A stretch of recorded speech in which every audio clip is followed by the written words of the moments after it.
നമുക്കിന്ന് കുറച്ചധികം സാധനങ്ങൾ കൊറിയർ വന്നിട്ടുണ്ടായിരുന്നു. അപ്പോൾ പിന്നെ വേറെ വീഡിയോ ആയിട്ട് ഇട്ട് നിങ്ങൾ വെറുപ്പിക്കാതെ ഒരൊറ്റ വീഡിയോ തന്നെ എല്ലാം ഇൻക്ലൂഡ് ആക്കാൻ തോന്നി. ആദ്യം പർപ്പിൾ നിന്ന് ഓർഡർ ആക്കിയ ഐറ്റം കാണാം. ഞാൻ ഇങ്ങനെ CGM റൊട്ടീൻ കറക്റ്റായിട്ട് ഫോളോ ചെയ്യാറൊന്നുമില്ല കേട്ടോ. എന്നാൽ ഇപ്പോൾ വാങ്ങിച്ചതെല്ലാം കേളി ഹെയറിന് വേണ്ടിയിട്ടുള്ള പ്രൊഡക്റ്റാണ്. ഇത് ആൽഫ് ഗുഡ്നെസ്സിൻ്റെ ഒരു ക്ലെൻസിങ് ഷാമ്പു ആണ്. വലിയ ഹൈഡ്രേറ്റിംഗ് ആയിട്ടൊന്നും തോന്നിയില്ല, എന്നാലും കുഴപ്പമില്ല. ഇത് ഗുഡ് വൈബ്സിൻ്റെ സ്ട്രെങ്തനിങ് കണ്ടീഷണറാണ് കേട്ടോ. ഇതും ഒരു ഓക്കെ പ്രൊഡക്റ്റായിട്ട് തോന്നി. പാരബൻ ഫ്രീ ഒക്കെ ആയതുകൊണ്ട് വാങ്ങിച്ചതാണ്. ഇത് ലിവോണിൻ്റെ ഒരു ഹെയർ സിറം, ഇങ്ങനെ തന്നെയാണ് പ്രൊണൗൺസ് ചെയ്യുന്നതെന്ന് തോന്നുന്നു, തെറ്റുണ്ടെങ്കിൽ കറക്റ്റ് ചെയ്യാം കേട്ടോ. ഇതെനിക്ക് ഭയങ്കര ഇഷ്ടമായി. പിന്നെ ഇത് നമ്മൾ ഫ്ലിപ്കാർട്ടിൽ നിന്ന് വാങ്ങിച്ച ഒരു സ്ട്രെയിറ്റ് കുർത്തയാണ്. എനിക്ക് ഭയങ്കര ഇഷ്ടമായി കേട്ടോ. ഇതിൻ്റെ ഒന്നിച്ച് പെയർ ചെയ്യാൻ വേണ്ടിയിട്ട് മാക്സിന്ന് ഒരു സ്ട്രെയിറ്റ് പാൻറ്റ് വാങ്ങിച്ചിട്ടുണ്ടായിരുന്നു. 499 രൂപയാണ്. ഇത് കുറച്ച് അധികമായിട്ട് എനിക്ക് തോന്നി കേട്ടോ. മറ്റേ കുർത്തക്ക് 309 രൂപ മാത്രമേ ഉള്ളൂ.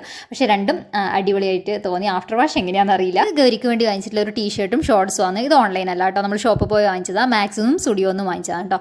ലാസ്റ്റ് പ്രൊഡക്റ്റ് അനീഷേട്ടന് ആമസോണിൽ നിന്ന് വാങ്ങിച്ചിട്ടുള്ള ഒരു ഷൂ ആണ്. 500 സംതിങ് ആണ് റേറ്റ്. ആ ഒരു റേറ്റിന് ഉള്ളത് ഉണ്ട് കേട്ടോ. നല്ല ക്വാളിറ്റിയുള്ള ഒരു പ്രൊഡക്റ്റാണ്.